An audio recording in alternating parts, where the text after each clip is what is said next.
नमस्कार मंडळी, मी छाया आपलं सर्वांचं अगदी मनापासून स्वागत करते। तर मंडळी, आजच्या व्हिडिओमध्ये आज आपण कोजागिरी पौर्णिमेची पूजा कशी करायची, मुहूर्त काय असणार आहे आणि चंद्रग्रहण पण आहे तर पूजा करायची की नाही करायची, कोजागिरी पौर्णिमेचं महत्त्व काय आहे, हे सगळं आजच्या व्हिडिओमध्ये आज आपण पाहणार आहोत। तर व्हिडिओ स्किप न करता शेवटपर्यंत पहा आणि तुम्ही जर आपल्या चॅनलवरती नवीन असाल तर आपल्या चॅनलला सबस्क्राइब पण करा।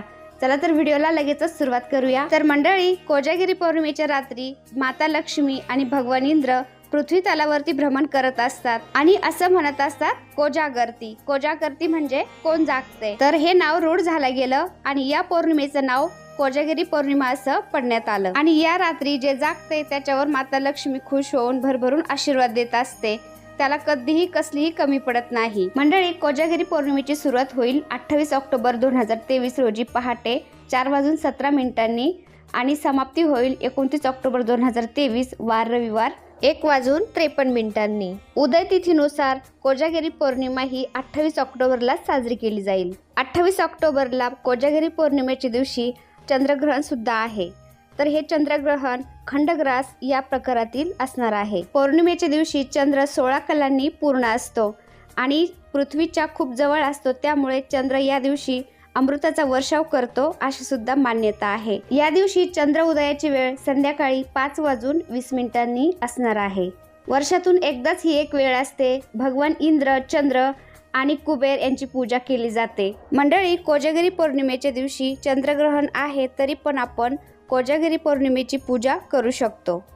आता बघा, पूजेसाठी मी पांढरं वस्त्र टाकून घेतलंय। तर आपल्याला चंद्रदेवांची पूजा करायची आहे, त्यामुळे पांढरं वस्त्र टाकायचं। आणि सूर्यदेवांची किंवा विष्णू भगवानांची जर पूजा करायची असेल तर आपल्याला पूजेसाठी पिवळं वस्त्र टाकायचं असतं। आता मी सगळ्यात आधी थोडेसे तांदूळ ठेवले आणि त्यावरती दिवा ठेवते। तर आपल्याला सगळ्यात आधी दिवा लावायचा असतो आणि दिव्याच्या साक्षीनेच आपल्याला पूजा करायची असते। दिवा लावून घेतला, दिव्याला हळदी कुंकू फुल व्हायचं आणि मग पूजेला सुरुवात करायची।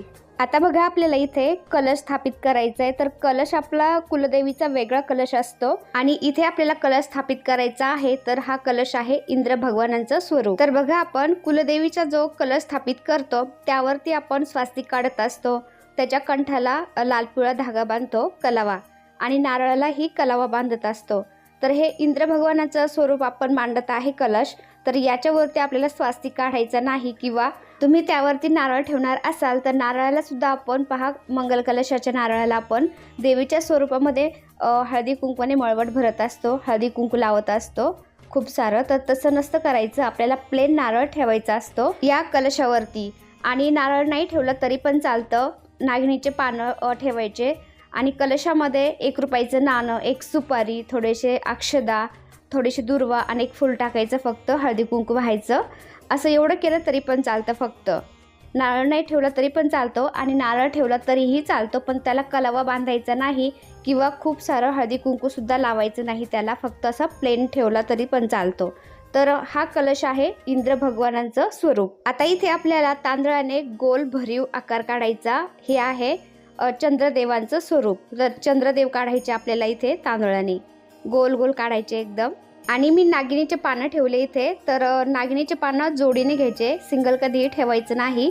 आणि त्यावरती मी आता तांदूळ ठेवून घेतलेत, देवांना मी स्थान देऊन घेते आणि त्यानंतर मग पूजा करते। आता आपण गणपती बाप्पांचं स्वरूप म्हणून 1 सुपारी मांडू। तर या पूजेमध्ये शक्यतो सुपाऱ्याच वापरायच्या असतात, कारण सुपाऱ्या या आपल्याला आपल्या तिजोरीमध्ये लॉकरमध्ये ठेवायच्या असतात पूजा झाल्यानंतर, उत्तर पूजा झाल्यानंतर, त्यामुळे सुपाऱ्या घ्यायच्या। तर आपण पाठीमागच्या वर्षीच्या पूजलेल्या सुपाऱ्या लॉकरमध्ये ठेवलेल्या असतात, त्याच आपण इथे पुन्हा पूजायच्या असतात किंवा दिवाळीलाही आपण पूजू शकतो। तर सगळ्यात आधीची सुपारी ठेवलेली आहे मी उजव्या साईडला, ते गणपती बाप्पांचं स्वरूप म्हणून ती सुपारी आहे। तर सुपारीऐवजी तुम्ही गणपती बाप्पाची छोटी मूर्ती पण घेऊ शकता। 2 नंबरची सुपारी आहे कुबेर देवता आणि 3 नंबरला महालक्ष्मीचं स्वरूप म्हणजे श्रीयंत्रासाठी जागा ठेवली मी इथे। आणि दिव्याच्या साईडला ठेवलेली आहे सुपारी, ते आहेत विष्णू भगवान। तर विष्णू भगवानांच्या डाव्या साईडला असते महालक्ष्मी मातेचं स्थान असतं। तर तुम्ही सुपारीच्या स्वरूपामध्ये ठेवू शकता किंवा तुमच्याकडे श्रीयंत्र असेल तर तेही ठेवू शकता। माझ्याकडे हे जुनं श्रीयंत्र आहे आमच्या गुरुजींनी दिलेलं, तर तेच मी इथं ठेवणार आहे पूजेमध्ये।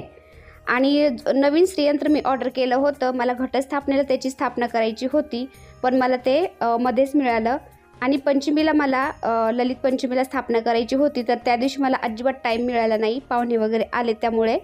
तर मला स्थापना करायला जमलंच नाही याचं कारण श्रीयंत्राची स्थापना करायचं म्हटलं की खूप वेळ लागतो आपल्याला, विधिवत त्याची पंचोपचारी स्थापना करावी लागते. आता पौर्णिमेच्या नंतरच मी याची स्थापना करणार, अभिषेक घालून व्यवस्थित. हे श्रीयंत्र अखंड असतं, 3 इंचाचं आहे, तर जास्त मिळत नाही त्यामुळं मी हे ऑर्डर केलं आणि मिळालं तर मग घेऊन ठेवलं.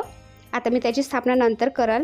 तर जे जुनं श्रीयंत्र होतं तेच मी इथे पूजेमध्ये ठेवते. आता तुमच्याकडे जर श्रीयंत्र नसेल तर तुम्ही महालक्ष्मीच्या स्वरूपामध्ये तिथं सुपारीसुद्धा ठेवू शकता.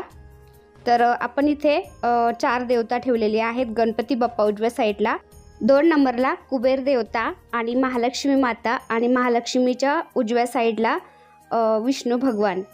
तर इथे आपल्याला यांची पूजा करायची असते. आणि तांदळाच्या स्वरूपामध्ये आपण गोल बनवलेला आहे तो आहे चंद्रदेवता, आणि कलश मांडलेला आहे ते आहे इंद्रदेवता. तर इतक्या देवांची आपल्याला पूजा करायची असते. तर पहा, तुम्हाला मी सांगते आता. आपण मांडला इथे फोटो विष्णू भगवानांचा डाव्या साईडला मांडला आहे आणि महालक्ष्मी मातेचा उजव्या साईडला मांडला आहे. तर खूप जणांचं असं चुकी होते. तर आपल्याला उजव्या साईडला विष्णू भगवानांचा फोटो मांडायचा असतो आणि डाव्या साईडला महालक्ष्मी मातेचा फोटो ठेवायचा असतो किंवा मूर्ती. आपण दिवाळीच्या पूजेमध्ये सुद्धा पहा खूप वेळा चुकी करत असतो. गणपती बाप्पांची स्थापना करतो आणि गणपती बाप्पांच्या डाव्या साईडला महालक्ष्मी मातेला स्थान देतो, तर हे चुकीचं आहे. गणपती बाप्पांच्या डाव्या साईडला गणपती बाप्पांच्या पत्नीचं स्थान असतं आणि गणपती बाप्पांच्या उजव्या साईडला हे माता लक्ष्मीचं स्थान असतं. कारण माता लक्ष्मी ही गणपती बाप्पांची माता स्वरूप आहे. कारण पार्वतीचं दुसरं रूप माता लक्ष्मी आणि माता सरस्वती. तर गणपती बाप्पांच्या 3 माता आहेत असं सुद्धा म्हटलं जातं. त्यामुळे पूजेमध्ये कधीही गणपती बाप्पांच्या उजव्या साईडला माता लक्ष्मीला स्थान द्यायचं असतं. आणि इथे आपल्याला विष्णू भगवानांना आधी स्थान द्यायचं आणि विष्णू भगवानांच्या डाव्या साईडला माता लक्ष्मीला स्थान द्यायचं. कोजागिरी पौर्णिमेच्या दिवशी माता लक्ष्मीच्या पूजनाला खूप महत्त्व दिले गेलेलं आहे. कारण कोजागिरी पौर्णिमेच्याच दिवशी माता लक्ष्मी समुद्र मंथनातून प्रकट झाली होती असं म्हटलं जातं. आणि माता लक्ष्मीची पूजा ही भगवान विष्णूंच्या पूजेशिवाय पूर्ण होतच नाही. त्यामुळे माता लक्ष्मीबरोबर भगवान विष्णूंची सुद्धा पूजा करायला पाहिजे. तर मी नागिनीच्या पानावरती थोडे थोडे तांदूळ ठेवले, हळदी कुंकू वाहिलं, देवांना स्थान दिलं. त्यांना आता पुन्हा हळदी कुंकू फूल व्हायचं, अक्षता व्हायच्या. तर मी आधी फक्त मांडणी करून घेतली होती. आता गणपती बाप्पांना हळदी कुंकू फुल वाहिलं आणि त्यानंतर बाकीच्या देवांना पूजेसाठी सुरुवात करायची. तर कुठल्याही पूजेची सुरुवात करायची म्हटलं की दिवा लावून घ्यायचा, गणपती बाप्पांची पूजा करायची आणि मग बाकीच्या देवांची पूजा करायची असती. तर सगळ्यात आधी गणपती बाप्पांचा मान असतो. तर लक्षात ठेवायचं आपल्याला, कोजागिरी पौर्णिमेच्या दिवशी गणपती बाप्पा, कुबेर देवता, महालक्ष्मी माता, विष्णू भगवान, चंद्रदेवता आणि कलशाच्या स्वरूपामध्ये इंद्रदेवता या देवांची पूजा करायची असते. अगदी सोपी मांडणी आहे, एकदम साधी आहे, कोणालाही मांडता येईल. ही पूजा इतकी सोपी आहे पण तिचं महत्त्व तितकंच मोठं आहे. कारण या दिवशी माता लक्ष्मी पृथ्वी तलावरती येत असते भ्रमण करण्यासाठी आणि माता लक्ष्मीबरोबर भगवान विष्णूची पूजा केली जाते, कुबेराची पूजा केली जाते. तर ही छोटीशी जी पूजा आहे, या पूजेने आपल्या घरामध्ये सुख, समृद्धी आणि धनप्राप्तीचे मार्ग मोकळे होत असतात. या पूजेमुळे आपल्या घरामध्ये सुख समृद्धी टिकून राहते आणि धनधान्याची कधीही कमी पडत नाही. हा एक लक्ष्मी प्राप्तीचा खूप चांगला उपाय आहे. लक्ष्मी म्हणजे लक्ष्मी, श्री, शोभा. माता लक्ष्मीचे खूप सारे नावं आहेत, खूप सारे रूपं आहेत. लक्ष्मी, वित्तलक्ष्मी, गुणलक्ष्मी, भावलक्ष्मी. पण लक्ष्मी जागृत माणसाला मिळत असते, झोपाळू आणि आळशी माणसाला कधीही मिळत नसते. त्याच्या समोर जरी आली तरी त्याला ओळखणार नाही. माता लक्ष्मी खूप दीनदयाळू आहे. आपण तिची मनोभावे पूजा जर केली तर ती खूप पटकन प्रसन्न होत असते. पण माता लक्ष्मीची मोठी बहीण संकट आणणारी वर का, ती कटकटी घडून आणत असते, खूप त्रास देते, वादविवाद घडून आणत असते अशी मान्यता आहे. तर या मोठ्या बहिणीचं नाव आहे अक्काबाई. आणि ही अक्काबाई पौर्णिमेच्या रात्री खूप घरांच्यावरून फिरत असते आणि पाहत असते कोण झोपलंय, कोण जागतंय, कोण तिचं नामस्मरण करतंय, कोण पूजा अर्चा करतंय. तर जे झोपलेलं आहे त्याच्यावर तिची अवकृपा होत असते आणि जे जागतंय तिचं नामस्मरण करतंय त्याच्यावर तिची कृपादृष्टी होत असते. आणि माता लक्ष्मी त्याला भरभरून आशीर्वाद देत असते, त्याला कधीही कशाची कमी पडत नाही अशी मान्यता आहे.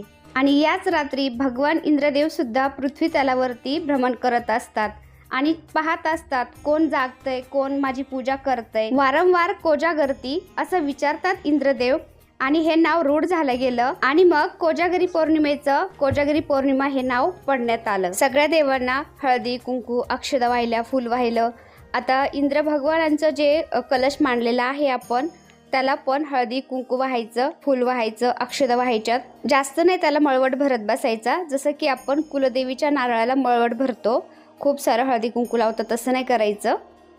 आणि या दिवशी आता आपण पाहूया चंद्रग्रहण आहे तर आपण पूजा करावी की नाही करावी. तर या दिवशी चंद्रग्रहण आहे तरी आपण पूजा करायची आहे. पूजा करायला काही हरकत नाही आणि ही पूजा आपण रात्री 12च्या नंतर करायची असते. तर आपण आधी अशी तयारी करून जर ठेवली, मांडणी करून ठेवली तर आपल्याला 12च्या नंतर अर्धा एक तासामध्ये सगळी पूजा होऊन जाते.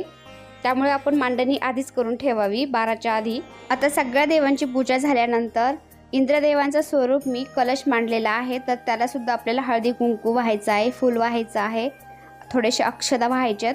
तर आपल्याला मंगल कलश आपण जसा सजवतो, मळवट भरतो त्या नारळाला, तर तसं आपल्याला नाही करायचं. इथे प्लेन नारळ ठेवायचे, फक्त हळदी कुंकू अक्षदा फूल व्हायचे. आणि आपण विष्णू भगवानांचा जो फोटो ठेवलेला आहे सत्यनारायणाचा त्याला पण हळदी कुंकू लावायचं. महालक्ष्मी मातेला पण हळदी कुंकू लावायचं. तर या सगळ्या देवांची पूजा करताना आपल्याला तुमच्याकडे नित्यसेवेचं पुस्तक जर असेल तर त्यामध्ये सगळे मंत्र दिले गेलेले आहेत, ते तुम्ही म्हणू शकता. आणि तुम्हाला कोणते मंत्र येतच नाही तर तुम्ही सरळ गणपती बाप्पांची पूजा करायला गेलं की गणपती बाप्पा मी तुम्हाला हळदी कुंकू वाहत आहे, तुमची मनोभावे पूजा करत आहे. कुबेर देवताची पूजा करायला लागल्यावर हे कुबेर देवता मी तुम्हाला हळदी कुंकू वाहत आहे, अक्षदा वाहत आहे, फूल वाहत आहे, तुमची मनोभावे पूजा करत आहे, असं तुम्ही प्रत्येक देवाची पूजा करायला लागल्यानंतर असं तुम्ही म्हणू शकता. शेवटी भाव महत्त्वाचे आहेत. मनी भाव तिथं देव. मनापासून पूजा करा, देवापर्यंत नक्कीच पोहोचले जाते. तर नित्यसेवेच्या पुस्तकामध्ये संस्कृतमध्ये मंत्र आहेत, पण सगळे मंत्र आहेत तुम्ही पाहून म्हणू शकता. आणि तुमच्याकडे पुस्तक नसेल किंवा कुठले मंत्र नसतील तर मी सांगितलं तसं तुम्ही पूजा करायची आहे, अगदी साध्या सोप्या भाषेमध्ये. तर मंडळी, कोजागिरी पौर्णिमेच्या रात्री तुम्ही धनप्राप्तीसाठी, सुख समृद्धी आणि लक्ष्मी स्थिर राहण्यासाठी ही पूजा नक्कीच करा. नक्कीच फरक पडेल आणि माता लक्ष्मीची कृपादृष्टी तुमच्यावर होईल. तर मंडळी, हा व्हिडिओ तुम्हाला कसा वाटला ते मला कमेंटमध्ये नक्की सांगा. व्हिडिओ आवडला असेल तर एक लाईक करा. तुम्ही जर आपल्या चॅनलवरती नवीन असाल तर आपल्या चॅनलला सबस्क्राईब पण करा. चला तर भेटूया पुन्हा अशाच एका छानशा व्हिडिओ बरोबर. तोपर्यंत बाय बाय. व्हिडिओ पाहिल्याबद्दल धन्यवाद.